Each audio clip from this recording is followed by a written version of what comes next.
बीरबल का आधा इनाम। यह उस समय की बात है जब बादशाह अकबर की बीरबल से पहली बार मुलाकात हुई थी। तब के समय बीरबल का नाम महेश दास था। एक दिन बादशाह अकबर अपने राज्य के दौरे पर निकले तो उन्होंने अपने राज्य में एक व्यक्ति की चतुराई को देखकर अत्यधिक प्रसन्न हुए।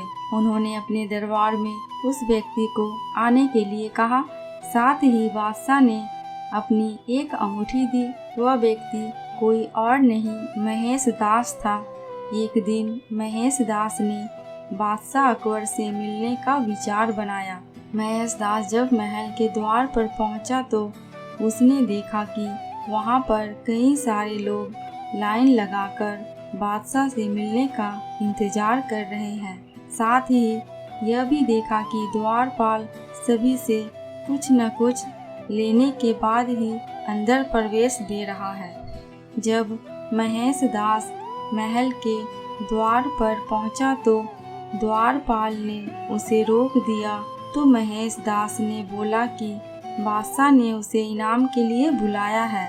तो द्वारपाल ने महेश दास से कुछ निशानी देने को कहा, क्योंकि राज दरबार के अंदर जाने के लिए लोगों को कुछ सबूत दिखाना पड़ता था। तो महेश दास ने बादशाह अकबर से मिली अंगूठी द्वारपाल को दिखाई, जिसके बाद अंगूठी को देखकर द्वारपाल के मन में लालच आ गया और वह सोचने लगा कि जिस व्यक्ति के पास बादशाह अकबर की अंगूठी हो उसे कितना बड़ा इनाम मिलेगा। द्वारपाल ने महेश दास को राज दरबार में जाने से पहले एक शर्त रख दी कि उसे मिलने वाले इनाम में आधा हिस्सा उसे देगा तो ही महल के अंदर प्रवेश देने देगा। तो महेश दास ने कुछ देर सोचने के बाद द्वारपाल की शर्त को मानकर राज दरबार की ओर चले गए। जैसे ही महेश दास बादशाह अकबर के सामने आए, बादशाह अकबर ने महेश दास को तुरंत पहचान लिया और पूरे दरबार में महेश दास की चतुराई की प्रशंसा की। बादशाह ने महेश दास को कहा कि मांगो, क्या इनाम चाहिए।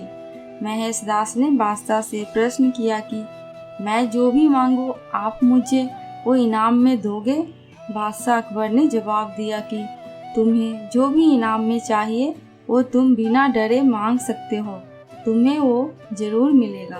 फिर महेश दास ने बड़ी अजीब मांग रखी, मुझे इनाम में मेरी पीठ पर 100 कोड़े से मारे जाए। महेश दास की इस अजीब मांग को सुनकर बादशाह अकबर और राज दरबार के सभी लोग आश्चर्य से महेश दास की ओर देखने लग जाते हैं। बादशाह अकबर ने महेश दास से पूछा कि तुम ऐसा इनाम क्यों मांग रहे हो जिससे तुम्हें ही कष्ट हो। तब महेश दास ने द्वारपाल से हुई सारी बातचीत बादशाह को विस्तार पूर्वक बताई और इनाम का आधा हिस्सा द्वारपाल को देने के लिए कहा।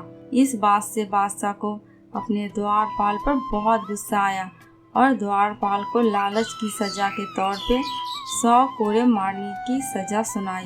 बादशाह अकबर महेश दास की चतुराई को देखकर महेश दास को अपने राज दरबार के लिए मुख्य सलाहकार के रूप में नियुक्त करके बादशाह ने महेश दास के नाम को परिवर्तित करके बीरबल रख दिया।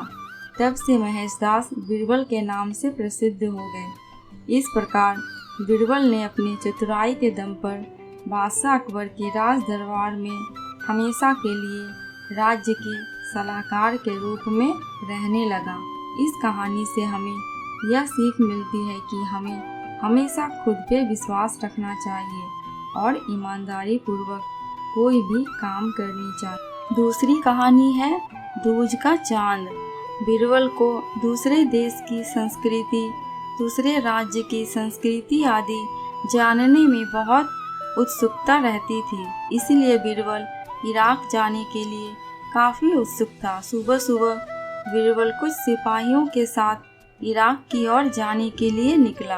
बीरबल जब इराक पहुंचा तो उसकी काफी आवाभगत हुई।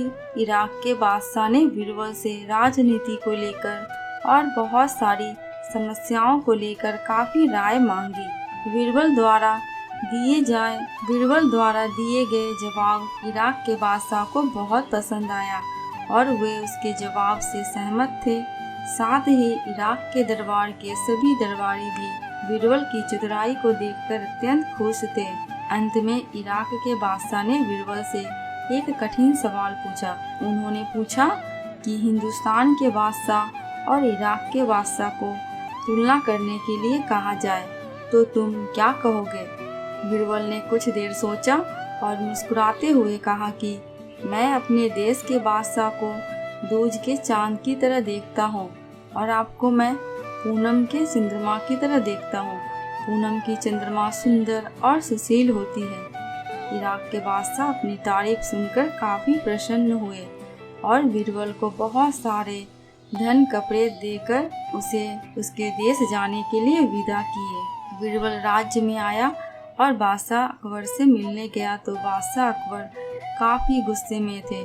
बादशाह अकबर को खबर मिल चुकी थी कि बीरबल ने उन्हें दूज का चांद कहा है और इराक के बादशाह को पूनम का चांद बताया है। बीरबल ने बादशाह अकबर के गुस्से में होने का कारण पूछा तो अकबर बादशाह ने कहा, तुमने अपने राजा को दूज का चांद कहा, दूसरे राज्य के बादशाह को पूनम की चांद कहा, ऐसा क्यों?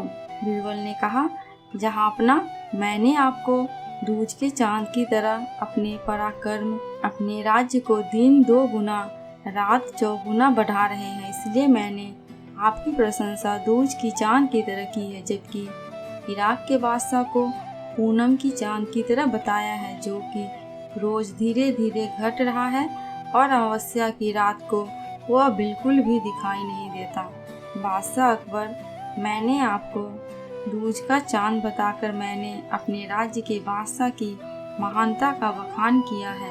दूज का चांद सभी को प्रिय होता है, सभी उसके दर्शन करना चाहते हैं। पूनम का चांद तो एक दिन के लिए ही चमकता है और दूज का चांद हमेशा चमकते रहता है।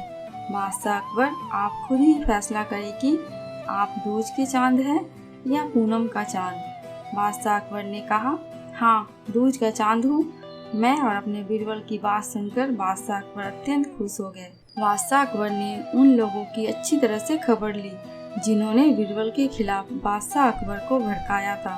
बादशाह अकबर ने बीरबल को बहुत सारे इनाम और कपड़े देकर सम्मानित किया। इस कहानी से हमें यही सीख मिलती है कि हमें अपनी बुद्धि और अपनी वाणी का सही उपयोग करके हर समस्याओं का समाधान कर सकते हैं। दोस्तों, आपको ये दोनों कहानी कैसी लगी प्लीज़ कमेंट करके हमें ज़रूर बताना। अगर थोड़ी सी भी अच्छी लगी हो तो प्लीज़ मेरे चैनल को सब्सक्राइब करके मेरी वीडियो को लाइक एंड शेयर कर देना। अंत तक वीडियो में बने रहने के लिए आपका दिल से बहुत बहुत शुक्रिया।